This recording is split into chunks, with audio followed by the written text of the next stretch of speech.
just look at why are you so busy? Is it good busy? If you're so busy, you feel like a bowed up Halloween cat, you might want to, I got a friend that says that.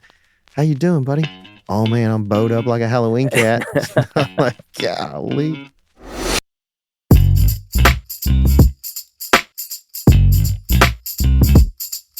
Hey, everybody, and welcome to another episode of the Overlap Podcast, where we dive into the intersections of work, fitness, family, faith, parenting, and leadership, with the idea that growth in one area of your life fuels growth in all areas of your life. That's the idea behind this podcast, and that's why we're committed to taking lessons from business, breaking them down into simple, actionable insights, and empowering small business leaders to thrive.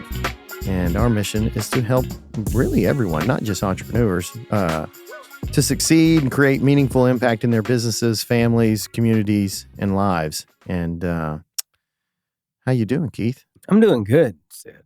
How are you? I'm doing well. We've not seen each other in a couple weeks. Well, we've been passing like, 2 ships in the night or whatever. Yeah. You were out of town. I've been out of town, sort of in and out. Yeah, it's all right. Staying in touch. I know. And I'm traveling all week this next week, too. Yeah, and, I'm out a couple of days. I got a conference. I'm out Tuesday through Saturday. Oh, wow. Yeah. Okay. Going to be at the Berkshire Investor. Oh, yeah, with our buddy Josh With Thompson. our buddy Josh, and then I'm going to Atlanta on Tuesday, and I'm going to fly out of Atlanta to Berkshire. Okay. The Woodstock of capitalism. The Woodstock of capitalism. It is, if you've not been, buy one share of Berkshire Hathaway. Okay. And you get a free ticket. Oh, well, there you go. Yep. And one share of Berkshire Hathaway is probably a good investment. I think so. I mean, it's $500 right now, I think. Yeah. Well, yeah. So not really a free ticket. Not really. But it has value. Ticket. Right. Yeah. Yeah. But you don't have to buy anymore. If you just keep it, you can go year after year after year. Oh, that's a good point. Yeah. So. Well, what happens when he dies? I probably won't go. You think they'll keep it going? The only reason I'm going this year is because he's going to die soon. He is going to die. Yeah. I wish Charlie Munger was still alive. That would be the best, to see both of them. Yeah, I didn't get to do that. Yeah, I would. Yeah, that would have been the best. Yep. So last year was the first year I went, and it was exceptional, and I learned a lot. And I think just to be in culture of those quality of people, it's pretty cool to get to be around that. It is cool. And so that's why I'm making the effort to go again. Roger that. So what's been up with you? Man, it's spring. And we have, it's been a good first quarter, and we had all of our quarterlies.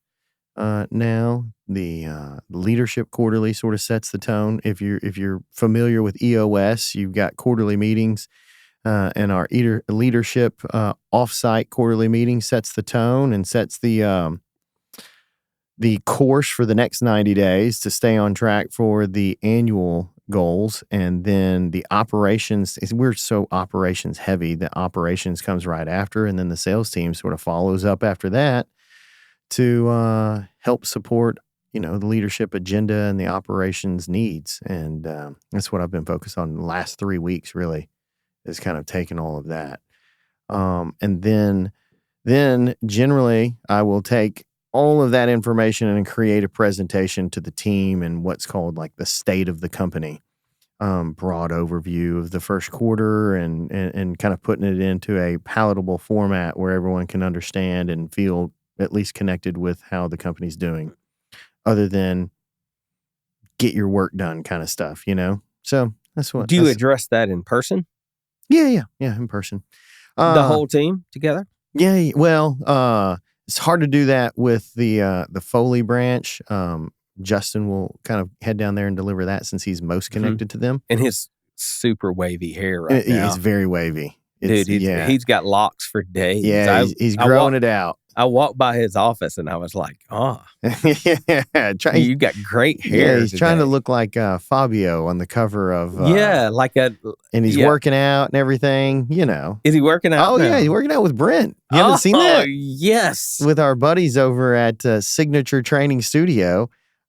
He's doing personal training and Brent's killing him. Good for him. I know. That's why he's growing his hair out. He thinks Probably. he's going to get an ab. Yeah. One. Right now it's more of a pony keg, but he's working on it. Yeah, that's it. Working on a 6-pack. You went to Nashville? Went to Nashville, had some meetings up there. I saw you at Nashville MMA. Yeah, I think that's Michael Chandler's gym, or Is it something really? to do with it. And Really? Dude, a bunch of savages up there, bunch of young kids that are former college wrestlers, and it was tough. They do a lot of rounds too. Like after the 8th round, I was like, "Hey man, I got like a whole day of meetings today. I don't want to keep like killing myself over here." But it was great, man. It was a great gym. Did you see how big it was? Yeah, it looked huge. Yeah, they've got the whole jiu-jitsu side. Then there's like this whole Muay Thai side. Then there's this whole cage. And then they've got a whole CrossFit area. All kind of under one roof. It was a cool, like, used to be like a warehouse is what it looked like. Kind of a big cinder block wall warehouse. But they did it nice. And there had to have been 20, 25 dudes up in that morning class at 6 a.m. It was great. I just got back from Guntersville State Park. You ever been there? I have not, actually. You said that, and I've heard it's fantastic. It is beautiful. My friend Sean Sullivan loves it up there. Yeah, his show even says something about it. Does it? Yeah, okay. Like his intro says something about from Bucks Gap. Oh no, that's what's his name. That's the political guy. Oh yeah. What's his name? But anyway. Yeah. Anyways, on the same show, on Sean's radio Buck's station, Pocket. Right? Buck's Pocket to the beaches or something. Is that in Guntersville? Yeah, it is. Yeah, I got to see Buck's Pocket. What is that? I think it's just a viewpoint. Oh, okay. Yeah. So I've seen photos of downtown Guntersville. Is it? Yeah, it's super cool. Yep, cool cigar shop right out on the water. Oh, really? And they built this new development out there with really cool restaurants and sitting right out on the lake. They've got like a waterfront kind of area. Yeah. Huh?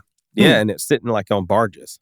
And for those that are not familiar with the state of Alabama, Lake Guntersville is like northeast. Yeah. Northeast. Yeah. Is it north of Birmingham? Yep. A little bit. I mean, no, not north of, it would be east of Birmingham. East of Birmingham? Yeah. Okay. Yeah. How do you get there? I-59. 59? 59. And then you take little pig trail roads to get there. And there's a hotel there. It's really great. You should check it out. What was the hotel? Did you stay at a hotel? Yeah, we stayed at the State Park Hotel. Oh, the State Park has a hotel. Yeah, and the view out of the room is beautiful. Really? Yeah. I mean, it's a typical State Park hotel, so it's nothing special. Yeah. But the view, absolutely amazing. Have you stayed at the State Park down at the beach? No. I haven't either, but it looks awesome. Yeah, the recent updates are really nice. I was just at an event there, and their event space is super nice. You love an event. No, I don't. Yeah, I just have to be at them. Yeah, you're at more events than our buddy Forrest. Yeah. Forrest Durr loves an event. Yeah, he does. In the swag bags. Yeah. Well, I do like some swag. I got a really cool hat you're going to be jealous of. Where? At this thing? At the is it a melon hat? No, it's not, but it's a new company that is I'm ordering some, so I'm going to get some, but I'm not giving It's not Richardson? Nope. Okay. It's not. It's called like ASC or something. It's out of New Zealand. New Zealand? Mm-hmm. But anyway, it was an outdoor recreation conference. And the state is doing some really, really cool stuff in that environment. And they had those of us thought leaders. Oh my God. To talk about it. Molly Miller is rolling her. Dr. Molly Miller is rolling her eyes hard right now.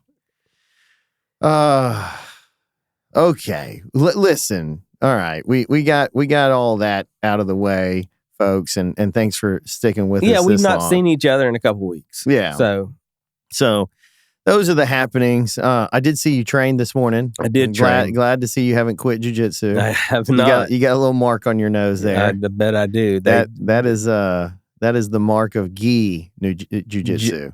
Jose pinpointed me and said, "Go get him this morning." Oh, good. To all the young bucks. Yeah, and they tried. Yeah, that's tried is the word. Yeah, well, so if anyone ever comes to Checkmate Daphne, the morning class for sure is the place to come, because lunchtime class is brutal. That's where all the savages are. And night class, man, there's getting to be some good folks there. Yeah, that's a little bit harder. But morning class, yeah, you can get by morning class, and everyone's still half asleep. Yeah.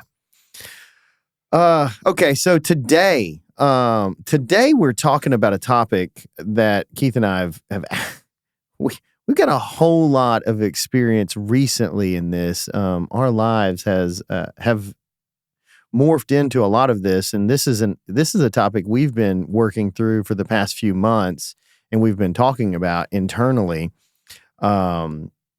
Just kind of back and forth and in our conversations kind of back and forth. And really it's an area that I think is, it's perpetuated by modern culture. And that is just, how do you stay focused when seasons of life, get you going busy? You've just got lots on your plate. And it's not always like that. And it's not always like that for me. And I think maybe if you're the person listening right now going, it's never not been busy, well, maybe this one will be helpful for you as well. So today's topic is staying focused.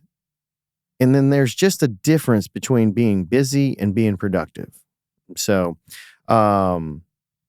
to kind of really kick us off after kind of broaching the subject there, I just think that in modern culture, like I mentioned before, it is almost looked down upon especially in American culture, if someone says, "Hey, how's it going?" And if you don't say busy, you feel guilty and you feel less than, and you feel like you're slacking off. Would you agree with that? I absolutely would. Yeah. So, and I just think that's one, I get where it comes from. And listen, we all kind of get ahead in America, and America is sort of that, Western frontier and bootstrapping yourself and self-made man. And everyone loves that story. And I believe in that. That no one's going to come save you, and you've got to put in the work to get the results you're looking for.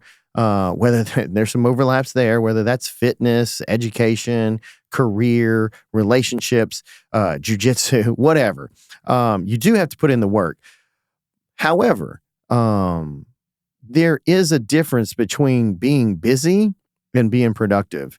And when we're talking about, let's just bring it down to just business at a high level. If you're leading in any way, shape, or form, business doesn't require, and they're damn sure your leader is not looking for a Superman or a fireman. And what I mean by that is like, stop being the damn hero and trying to just go put out all these fires that perhaps you are setting, by not being thoughtful and intentional with how you set up your day, your week, your month, or how you approach the problems. If you're just being reactive and running around and around and around, putting out fires, you're probably going to be caught up doing that for a long time until you figure out what the hell's going on and what's causing the fires. I also think busy is a cop-out. Yeah, I don't disagree with that. So when you double click on that for us a little bit. When you talk to someone, that's just them getting by. If you want to dig into their busyness, ask them, well, how have you been busy? And make them explain it, because most of the time people can't. Like, yeah, when I ask you what you had just busy. Yeah. I'm just busy. Yeah. And so when I asked you what you had been doing a while ago, you named off things like getting the team together, doing the State of the Union address, preparing for that, traveling, so that is productivity in the right direction. But I think a lot of times we use the term busy and we're not going in the right direction. Gotcha. I've been there. Yeah, me too. I've been on the wheel, so to speak, Mm-hmm. and felt like I was like just working my tail off. But yet when I look back, I was at the same place that I started from. Yeah, just spinning my wheels, running in quicksand. Yeah. I don't disagree that being busy is a cop-out for spinning your wheels and not really knowing what you're getting done. I also believe that those of us who lead organizations put this unsaid expectation on our team members to be busy Yeah. instead of productive. Yeah. You feel a little guilty if you're not putting in work every minute of every day, feeling like you're being a productive member of the team. Is that what you're saying? Yes. Okay. So I can relate to that. what we need to do is define productivity versus busyness. Sure. And so And how would you do that? I would say productivity is moving in a forward direction of the goals in which you are trying to attain. Okay. So with that premise, step one is you'd have to know what are the goals. Right. So we'll start with the end in mind with the goals. Yeah. So whatever the goal is, I think you have to really define What does your success goal look set. like? What does success look like to Yeah. you? And maybe that's the job of the manager or owner to define what does success look Man, like. I don't disagree with you, but I don't think everyone has a leader that is as thoughtful as that to say, hey, just to help you understand, this is what success looks like. That's a pretty high level leader with some intentionality there. And I've been in this world lately, and I realized that I didn't have that. Yeah. When I brought new team members on, what does success look like to you? Yeah. I think a lot of times we ask people to help. Hey, just come help. We want to hire you just to come help us. And then we never tell them the goal they're going after. Yeah, I can go a lot of ways on this one. So number one, you've heard me talk about talent maps. Yep. And I'll start like real high level. And man, we're just kind of jumping in here, guys. If you are the leader and you're catching yourself in the scenario where you're hiring someone and you feel like perhaps you're not giving them good direction or good leadership about what success looks like I want you to come on board. Number one, you need to make sure my job, you need to make sure this. You need to make sure of this. And this is the conversation I have with myself. And really, this is the conversation I have with any of those reports is, hey, look, I really appreciate you being here, but I want to make sure that we're on the same page, that my job is to, in the company, is to make sure that I get a good return on the dollars invested in your employment. I think that there's a misunderstanding with employment, and I don't mean to sound like some sort of harsh capitalist, but it is like you're not here making $20 an hour or $70,000 a year with benefits or $100,000 a year in benefits because I like you and I want you to be around me. Let's just clear that up. Your job is to do this at this level to produce this outcome. And if that is produced, then this payment is a good return on the investment of those dollars being spent on your employment. Now, if they aren't, then one of two things is happening here. It's either you're not committed to the execution of that, or I haven't given you the tools or the direction to help you get there. And we've got to figure that out in a relatively quick manner. And so we're going to meet every other week, and then here's your scorecard. So I know that you know how you're doing, and, we can work together to help you achieve those goals on a consistent basis. So consistently you can continue to get paid. That sounds harsh, but that is what every business is doing. No one is hired because someone wants them to just be around. Okay, not many, hardly any are getting paid. Now, you might, if you're a Kennedy, you might be on someone's board getting paid because of the influence you might be. I'm sorry, a Biden. Sorry, just joking. I'm trying to wind Keith up, but he's not taking any of the bait. But you get what I'm saying. I think that stuff is there. So there's that from the leader, but the other side is, let's say you don't have anyone that is that forward, that direct, and that clear with their expectations. Well, then it's your job to ask those questions, or if you can't get the answers to those, then to really self-define what success looks like. So what you're basically saying is that you should have KPIs for every position that you have. Yeah. And there shouldn't, you as a leader should have KPIs for every position that you have in your organization, and someone needs to be watching them. And then the people that are producing those KPIs, they need to be responsible for it. They need to know what they are. And you really should be coaching these people to help them be successful and hit those KPIs. But that's where most people go wrong, is they don't have KPIs for. That's what I was going to say. That's where it gets fuzzy. That's where I went wrong, quite frankly. That's why I've taken the last 3 weeks to write KPIs for every position. I'm pretty blessed in the fact that I'm building a team, so I don't already have one there. Yeah. And so, but I was like, if I start hiring people with no KPIs, I'm not going to even know who I need to hire to. I'm not going to be able to give clear direction on what I need from the people that I hire. Yeah. And I believe we get in, especially in a growth period. Yeah. we just hire the willing. We do. And we're just adding numbers to the team thinking that that's going to help. It's sort of like the parallel is sort of like I'm running a company that doesn't have any systems or really any foundational processes, and we're not making money. But my answer to that is just more sales.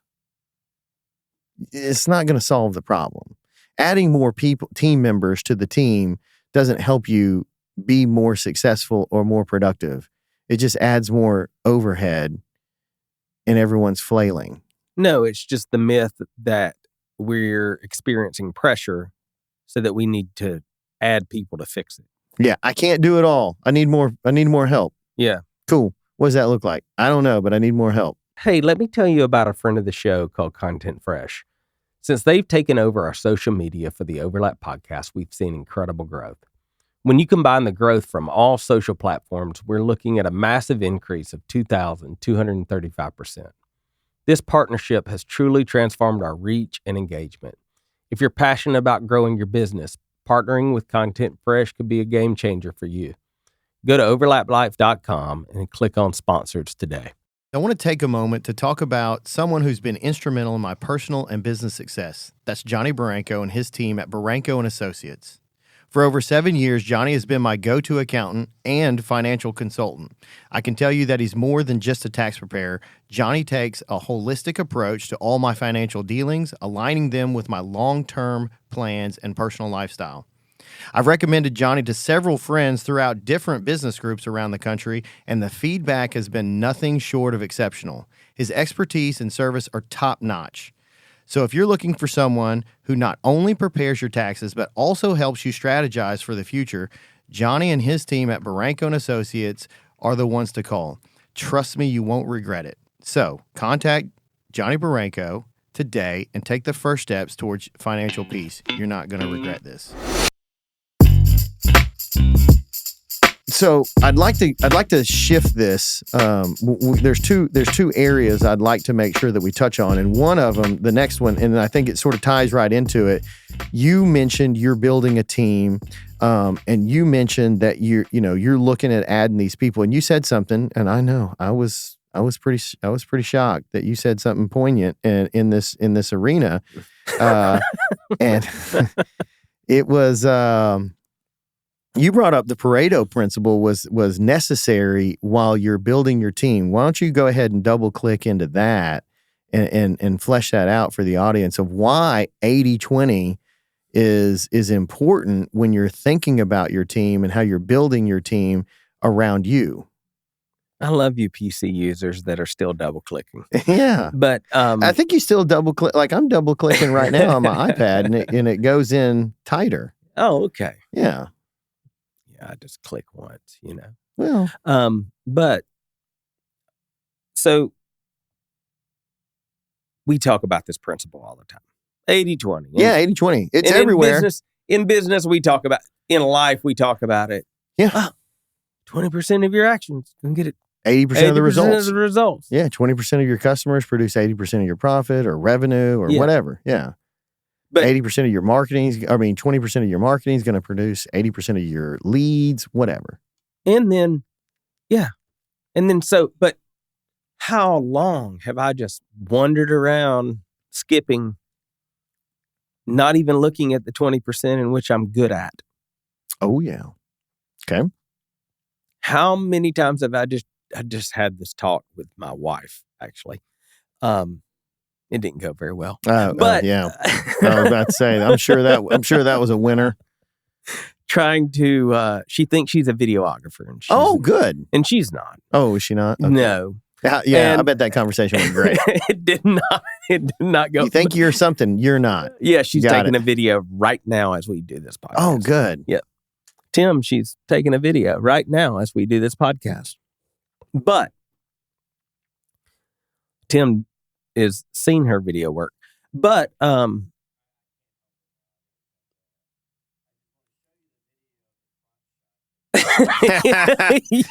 Oh, yeah. That's a good one. You're going to have to fix that one. Look at that. But well, at least he's covering it up. Yeah. You cover that thing up. Man. Yeah.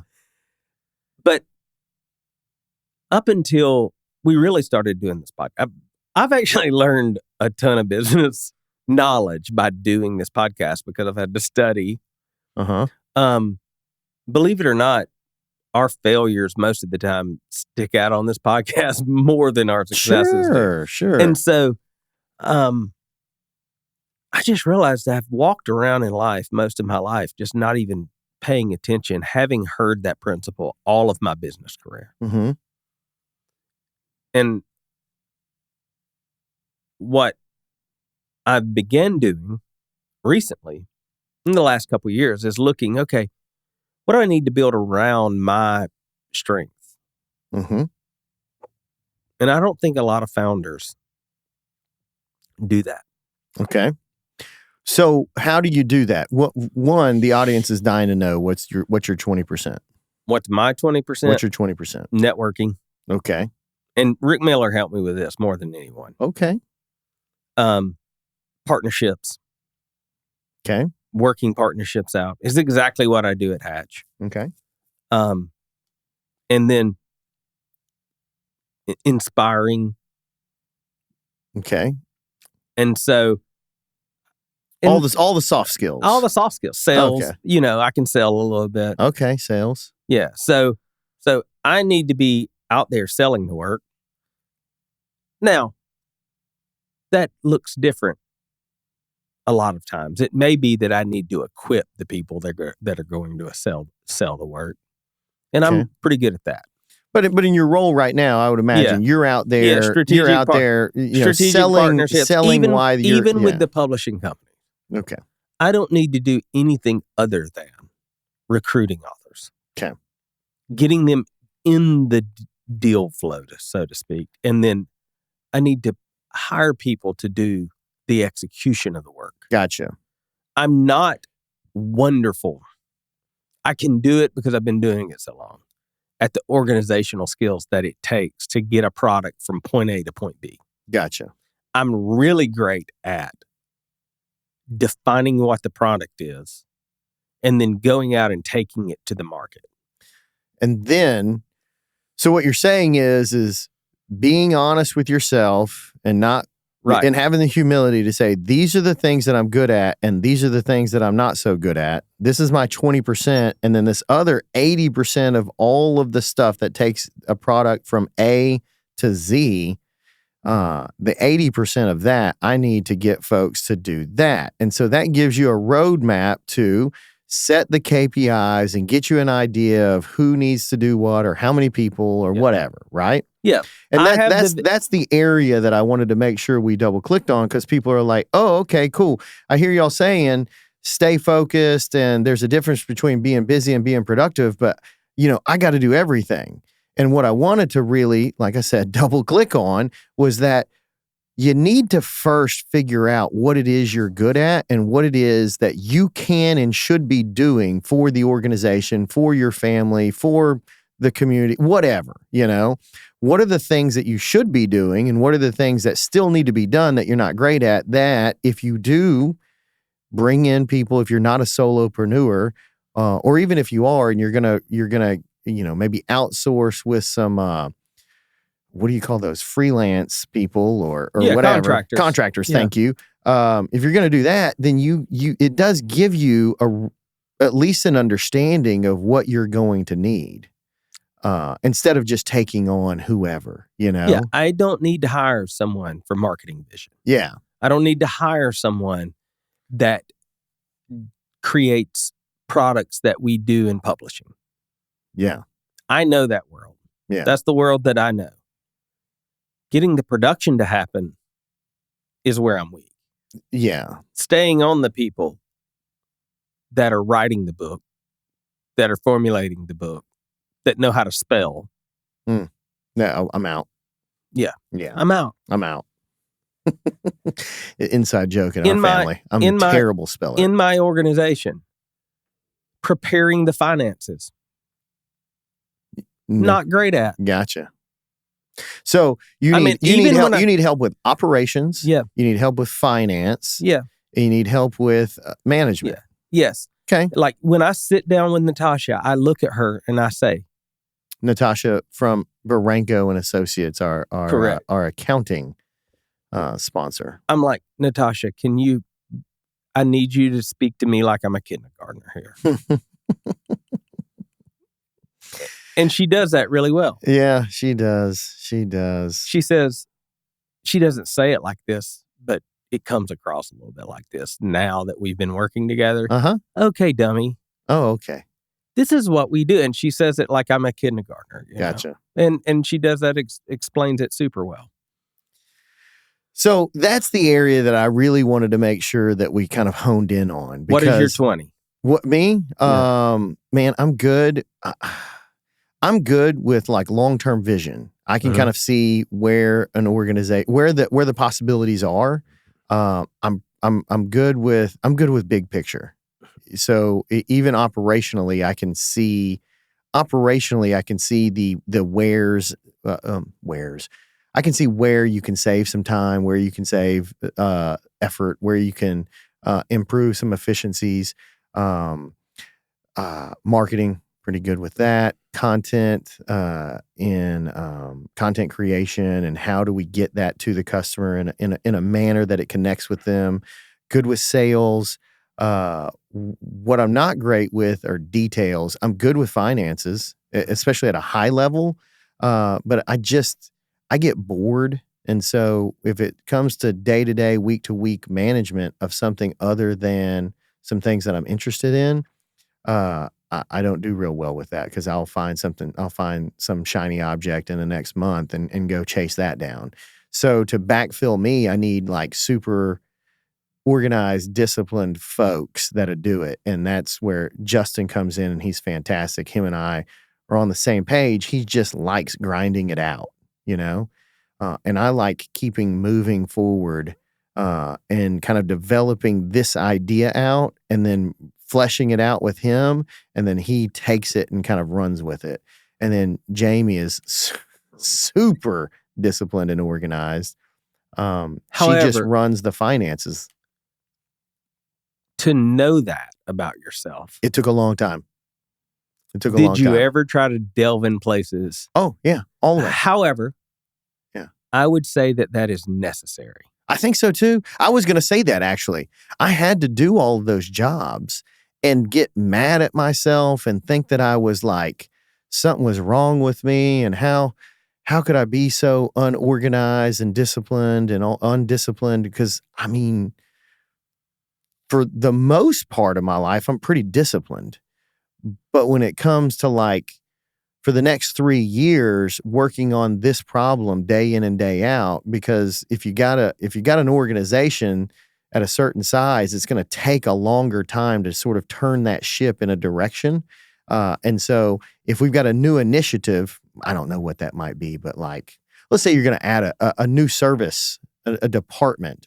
It's going to take 3 years, lots of times in our world, to get that to really get legs where it's on its own and it can afford to have someone really run it with their own KPIs and get them plugged into it. And so we've had departments or initiatives that didn't really do well for like 5 years because it was kind of my baby and I would get it going and then I would lose sight of it, and no one really owned it.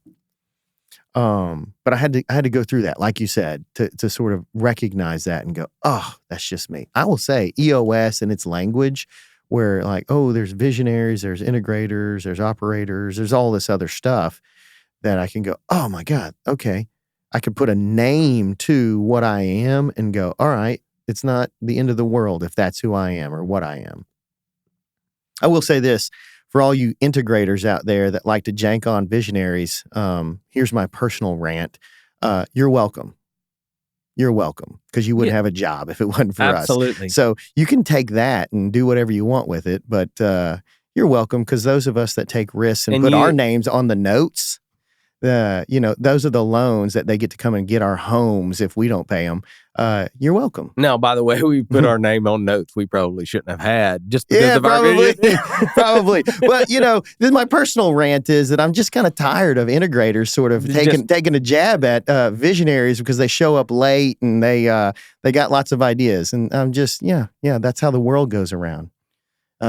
Sorry. I mean, my brain's kind of thinking about 8 ideas last night and sort of honing those out this morning and kind of getting them on paper. I also think we visionaries are a little more self-aware than most, though.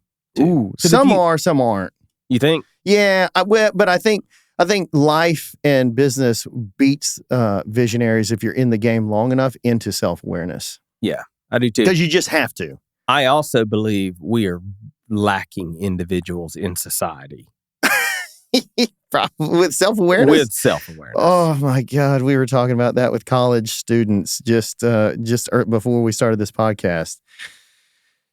And there's some real unself-aware folks. Look, just because it's rampant. Yeah, just because you stayed in college and that your mommy and daddy paid for and it was a great time and you showed up for class enough to get some C's, doesn't mean you know anything. No. I'm going to be with some real not self-aware people tonight at the Wilco show. Yeah, I'll be there too. Yeah. Hey, just a plug for the Coastal Alabama Community College system. They do a fantastic job with their spring and fall concert series in downtown Fairhope. Man, they do. It's a great job. It is fantastic. If you want to come to Fairhope, dude, come during Live at 5. Live at 5. Fridays in the spring. In the fall. Yeah. Yep. It's fantastic. Yeah. It was, it's a good we stuff. went to Old Crow Medicine Show, 2 or 3 weeks ago? 2 weeks ago. It was good. Dude, it was fantastic. And then Wilco's playing tonight. That's crazy. Be great.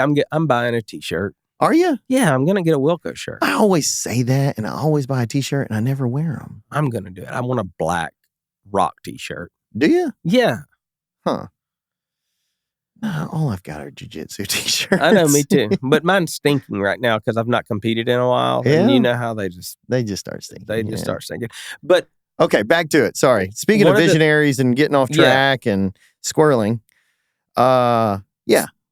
So I think we've got to talk about, we've talked about being self-aware. Yeah. And in that part of self-awareness, the ability to say no to certain things is pretty critical. Okay. Flesh that out for me. The power of saying no as you develop in This is your thing. This is your your thing here lately. Yeah, Yeah. the power of saying no as you develop as an entrepreneur and a founder and a business operator is the most critical thing I think that you can have as you scale. Okay, I can agree with you as you scale. When you're getting started, no is not you real. need to say. Yeah, you're saying and yes we've all the talked about. time. Yeah, you should say yes all the time. Yeah, but because you're getting reps. Well, but eventually you figure out what you're good at and what you're not good at, and then you got to say no. Right, that also helps you define your 20. I was gonna say, yeah. Like when I first started my business, I took every media job I could get. Sure, we'll do that video commercial. We've got a videographer right over here. It's my wife. And I was lying the whole time. Oh, man. Most of the time. Yeah. I mean, think about when you started Sexton. Yeah, we did all kinds of things. You took landscape jobs you probably shouldn't have. We did ponds that we shouldn't have done with water features that I was trying to learn on the job. Yep. Yeah. And they might have been a little too big to start with. And you have to do that. Yeah, you do. To know what you're good at. Yeah. And you have to do that to know what you're capable of. Yeah. The things that I pushed myself to do that I found out I was good at is the things that drove my business into success. Yeah. And had I not done those things,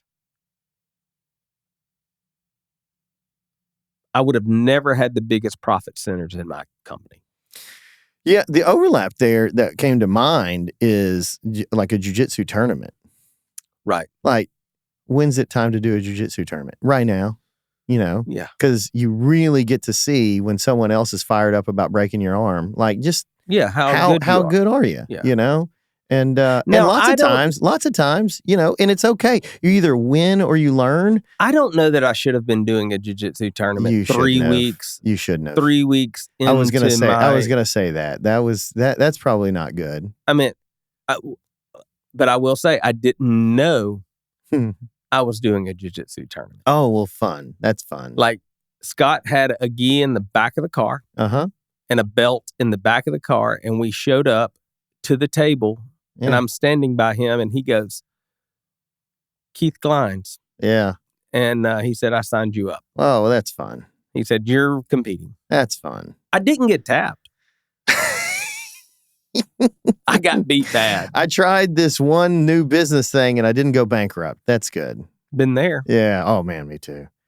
But I'm with you. That early on, you got to say yes. Because it gives you some reps and repetitions just allow you to get more experience quicker. And then eventually with those repetitions, you start to figure out what are you naturally good at? What do you like? And then what do you naturally hate? And what are you not good at? And then you can start developing the idea of what your 80-20 is, at least at that moment in your life. And then maybe you can start asking for some help once you've got some self-awareness, and like you said, about doing that. And you can, and then you can start saying no with some confidence that it's okay to say no about this stuff. Well, and saying yes gives you the confidence to begin to say no. Yes. When I say no is my favorite word now, that's 20 years into business. Mm-hmm. Yeah. I probably didn't start saying no soon enough. Oh, well, isn't that like everyone? Doesn't everyone, you got to not say no soon enough to have the mistakes and the scars to go, I'm definitely going to say no now about these things. I think that's everyone. I think that's just that's just, man, some prices are higher and some people, learn to say no way later in life, or maybe they never do. But the ones that do, they probably all say, you want to talk about it no sooner. Let me tell you where I should have said no. And this is an overlap situation in the family. Okay. When my wife came and said, I want a Jeep Wrangler. Oh, yeah. And I knew she ain't going to like a Jeep. She likes heated seats. Yeah, well, they do make those. Well, and this Jeep had heated seats, Oh, okay. And she likes a smooth ride. Oh, well, They don't have that. they do not. Okay. Yeah. I think that's more of a conversation, and okay, you say you want that. Yeah. Let's try one out. Let's rent one for a week. Oh, but she would have liked it for a week. You think so? Because it was new and cool, but I knew she wasn't going to like it. I mean, 3 weeks in, she was like, we got to get rid of this piece of junk. Huh. Yeah. Okay. Now she's got a plush little Did you finally buy a car? We bought a car. Oh, my God. Oh, I'm texting the group. So another inside joke for how many weeks now have I been? Have we been renting a car? I have been hounding Keith in a group text message with his wife, me, and some others. Of like, Keith, where you at? Are you buying Stephanie a car? It was Stephanie's birthday, and I was like, you guys aren't here. You must be out buying a car. And like every other day. Yeah, we bought a car. It's good times. We rented a car. But the renting for a couple weeks was good because it let her drive several different cars. Uh-huh. It let her kind of see what she liked, what she didn't. Uh-huh. It was good. Well, good. If you're looking at buying a car, I would suggest go rent. And we change cars every week. So she drove like 3 different types of cars. Well, that's a different way of doing it. Hey, guys, I want to tell you about my friend Wes Cody. He's the president of C2 Wealth Strategies, a financial advisory firm dedicated to providing personalized solutions for your financial needs. Wes and his team of professionals are passionate about helping clients create wealth and achieve financial freedom. At C2 Wealth Strategies, they believe in taking a holistic approach to financial planning and are committed to building long-lasting relationships with their clients, ensuring their financial well-being every step of the way. Don't leave your financial future to chance. Contact Wes and C2 Wealth today at c2wealth.com to schedule a consultation. Let Wes and his team help you build your financial future. If you're a small business owner looking to take your business to the next level, listen up. My good friend Chris Francis has spent over 20 years growing his tree care business to national success. Now he's partnered with Rick Miller, you've probably heard him here on the podcast before, Harvard MBA, and business consultant to create Roadmap for Growth, an online course to help you scale, build teams, and create systems that last. It's not just for the tree industry. This course applies to any small service business. Check out treebusiness.com or hit the link on the Overlap homepage to learn more. Before we run out of time, I wanted to shift gears to the second part, which was the first one was, hey, if you're a leader, you kind of got to know where your 80-20 is.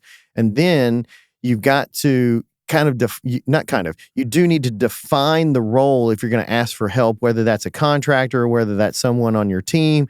And it's your job to help them, or it's your job to give them KPIs, key performance indicators, develop a scorecard for them, and then coach them to be successful in that arena. Make a little bit of time to check in on that and coach them to be successful in the role. And give them the tools to know what success looks like.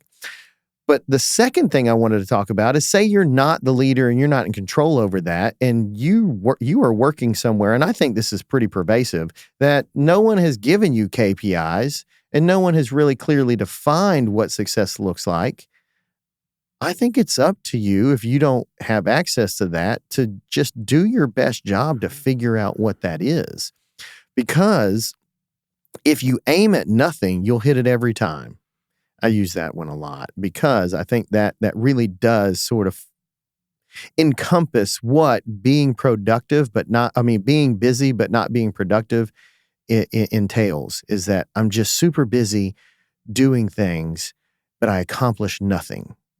I never make progress, like you were saying, towards that end goal. All I'm really doing is just answering the next email, returning the last phone call, going to see the customer that squawks the loudest, or whatever it is.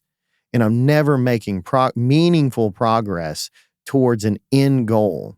And I think, like the leader that took the time to think about what does success look like, I think it's your job, the person, and whether this is at home too, but figure out what does success look like, and what are the daily, weekly, monthly drivers that will get me to success. Is that hitting with you there, Keith Glines? It is. And what I would say, if you work for an organization that you do not feel supported and you don't know what success looks like, ask the boss. Yeah. Go, and that would be, I would love if people would come to me and say, hey, I know I'm telling you I'm busy all day long, but I really don't even know what in the heck I'm doing. Yeah. I'm concerned because I feel like I'm spinning my wheels. Yeah. So yeah, if you that'd feel, be good. If you feel like, and I would venture to say this, if you work for an organization and you feel like you're spinning your wheels, you don't have clearly defined KPIs to follow, and that's probably the person who owns the business fault. Yeah. And that's fine. You don't have to tell them that, but you could say, hey, what does success look like? What do you think success looks like for me? In my role, yeah. Yeah, in my role. I was talking to a business operator yesterday.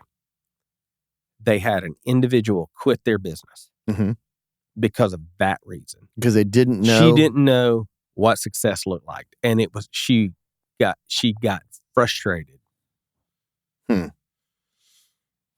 Yeah, people don't leave jobs, they leave leaders. Correct.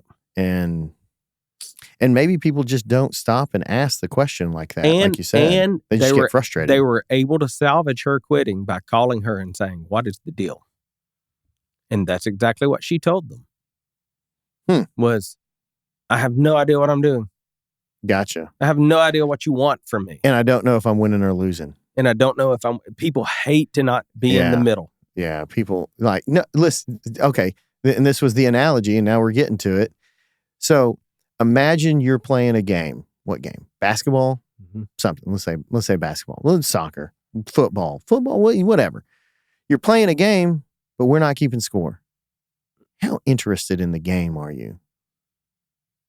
Are you making that block every play, that like you mean it every time? Or are you driving to the basket? Are you getting back on defense if you lose the ball? Are you doing any of that if we're not keeping score? There used to be this basketball league called Upward.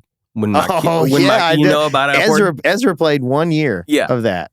I coached in Upward. Oh, did you? I did. Okay. But every time they would come to the bitch, I would let them know if they were winning or losing.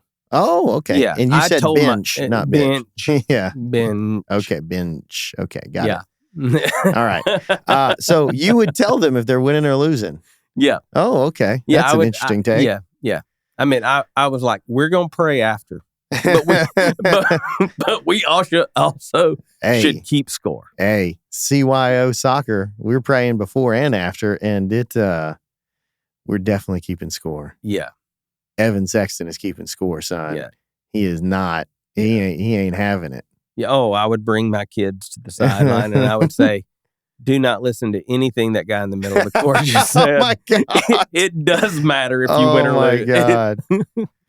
Because, they started every Upward with, it doesn't matter if you win or lose. It's how you play the game. I'm like, absolutely not. Well, okay. I'll give you a little bit of coaching insight. So I've been in soccer for, oh my God, how old am I? So 40 years. Yeah. 40. That sounds crazy.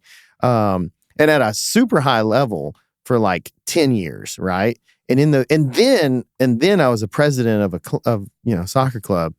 And I'll say from that age range when kids start getting into soccer, from 6 till about 12 is where we had the most problem with parents, because we would be trying to implement kids to play soccer the right way, which would be building out from the back, playing with less touches, like 2-3 touches, and then find a pass, or, stuff like that. And there would be other kids that might be larger and more athletic and more fast and all that stuff, right? And especially about 10, 11, when they're trying to figure out the skill aspect and like positioning, we would get smoked. Not smoked. We would get beat. And we would get beat by some teams that weren't as good. And you just have to constantly keep reminding them, like, it's going to work out. I know we got beat. Oh, I know we didn't go win the Daphne Surf Cup or whatever, with 8 other teams there, it's going to be okay. And parents would get wound up about it. And look, I hate losing too, but I knew that this was the way to go. And by the time they got to be about 14, they didn't lose. Those teams that didn't take the time, okay, take the athletic jujitsu guy that never takes the time to learn technique. Eventually, they just get smoked by the guy that just focuses on technique. It just takes a longer period of time. Sorry, there's my little rant on it does matter. I mean, it doesn't matter at a certain point. At a certain level, it doesn't matter if you win or lose as long as you're developing. Mm. No one asked for that. Sorry. That's a good one, though. It's a good. Yeah. Man, and that's my soccer deal is that, man, it's so non-intuitive to play with a ball at your feet instead of with your hands that it takes a little bit of extra time to get that going because it's not like a normal thing unless you grow up in a soccer household or unless you grow up in England or Brazil or something like that and they're just playing all the time. So the next time you say to it. So the next time you say the word busy, I want you to think about this episode. Yeah, I do too. Another aspect, you really drove, and I wanted to make sure I made this point, but you drove home to go ask. I think that's brilliant. I think that's exactly what people should do because they think that the leader should know and should just read your mind and tell you, right? That person just went ahead and quit. And I would say, man, give them an opportunity and have some grace that they got to that the person ahead of you may have a lot of pressure on them. And they just haven't given that all that much thought. And maybe you both learn something. I promise most of the time, I'd say 95% of the time, you're going to build some good relationships there and you probably elevate your status within the organization by asking for some direction in that manner. I think that's good. Another thing that I've noticed or that I've realized as I've gotten better at business is a lot of times what my team members think is success and what I have in my mind for them as success is two different things. Oh yeah, that's true. And so clear communication there, just like in your marriage, is critical. Yeah. That's where I think the one-on-ones are important. That's why I think a weekly scorecard is super important. And then a quarterly conversation. There's nothing falling through the cracks with that process. I think you could implement that in all relationships. It'd probably be good. You probably could. You're going to have to hide it because if it was formatted and all that stuff. Yeah, my wife ain't My doing wife it, would. Yeah. So, I think, regular date nights help with that. Sure. And that's like a kind of one-on-one. I think it's a one-on-one. Mm-hmm. My wife doesn't listen to this, so she won't know that that's what I'm kind of treating it as is that almost it's like a one-on-one, but I just don't really care what we talk about. I'm just letting her talk, and quality time is her love language. So I'm just making sure she gets what she needs, But then if I'm good about it, and for the most part I am, is that if I can actively listen, we talk about active listening enough where I can kind of work in some of those things that maybe we do need to discuss, without her feeling like it's some sort of business quarterly conversation, and I'm not always good at that, but I'm pretty cognizant of it. Regular date nights. And if that's once a month, and man, lots of times it's just walking, We had a date night last night. Oh, good. Yeah, but at our house, it was so nice. We got 2 steaks. Nobody was there. No kids at home. Nice. Turned the music on outside. That's I nice. grilled. We just sat out there and talked. It was super nice. That's and good. I did work in some stuff like just yeah. Without it being pressured. Like a business interview or something. Right. Yeah. The other thing that I was going to say, one was ask, but 2, what's your calendar look like? What's your calendar look like? I have found, and hear me out, people, the number one reason my leaders that elevate from one position to the next is their inability or lack of discipline in controlling their calendar. And what I say by controlling their calendar is this. On a weekly basis or daily basis, figuring out what are the 3, 4, 5 things that need to get done this week for sure, or what are the 1 or 2 things that need to get done today for sure, and make damn sure they're on your calendar. Because for the most part, what gets scheduled on the calendar gets done. And you could say, well, I put things on the calendar and I don't get those things done because I get busy. I don't know. That's fine. You just need to keep working at it. Why is it? Are you putting them in too late in the afternoon? Do they need to go first thing in the morning so you can eat that frog first before the day gets busy? Or is it because you put them at lunchtime and you get too hungry? I mean, there's lots of things, but controlling the calendar is one of the things that I found is the big differentiator between someone that ends up becoming successful and someone that just, frankly, they think that the expectations are too high, but other people are doing the job pretty well. And that's the one differentiator, is just controlling the calendar. And like you said, saying no to certain things, not necessarily saying no, but I'll get to that, but it won't be today. It'll have to be later on this week. Looks like I've got time Friday at 8 a.m. Will that work for you? And that's clear communication. And that takes some real maturity to do that and some professionalism. But frankly, that's what it takes to elevate in any sort of business or career. And that's really what it takes to be truly effective in whatever role you're in.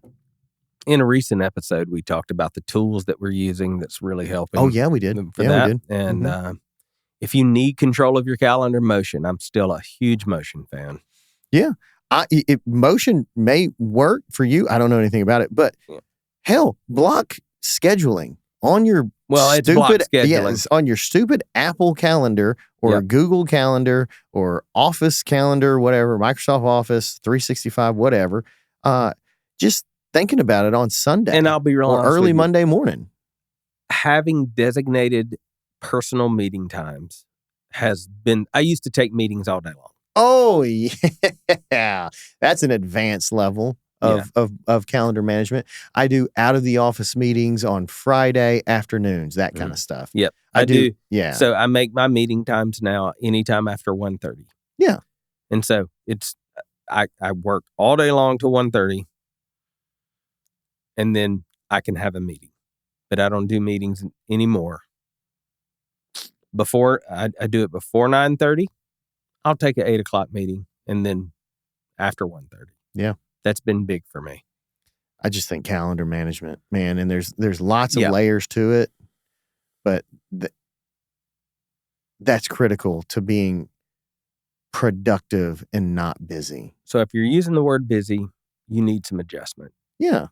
If you're so busy, you feel like a bowed up Halloween cat, you might want to, I got a friend that says that. How you doing, buddy? Oh, man, I'm bowed up like a Halloween cat.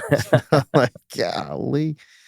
Yeah, if you're busy, just think, just look at, why are you so busy? Is it good busy? I'm busy right now, and I think it's good busy. Yeah. I'm busy right now, but it's a season of the season, or it's a season of life, and I know what it is, and I know what I'm working for, but I'm not always going to be there too. So I think that was a good one, man. I think we hit on all the topics. We did. And I hope this is helpful to you. Sorry, we got off topic. We talked about soccer, talked about my resentment towards integrators and implementers. And then we talked about Keith finally getting a car for his wife. All kinds of other things, but the main thing we wanted to talk about was the difference between being busy and productive, and how do you stay focused in this modern world that's going to throw a lot at you. Lots of distractions out there. I think that's all I got. That's good. All right. I like that you did mention a term. I think we can use that. Good busy. It's good busy. It's good busy. So if you want to use the term, make sure it's good busy. Good busy. And it's just seasons, man. Everything comes in waves. Everything seasons. That's a whole nother podcast. We probably need to save that. Yeah. That's some good stuff. jotting it down now. Thanks you guys for listening. Thanks to our sponsors. Please give them some support because they make this thing possible. It's still free. It's not behind a paywall. We don't have some sort of what do they call those? Patreon or Substack. We don't. It's just we're giving it to you free, and hopefully you if you got anything out of this or any of the other ones, you'll subscribe, and the main thing I'd like is you to send it to someone that you think it might be helpful for. Send it out. All right. That's all I got. Got to get going. See ya. Peace.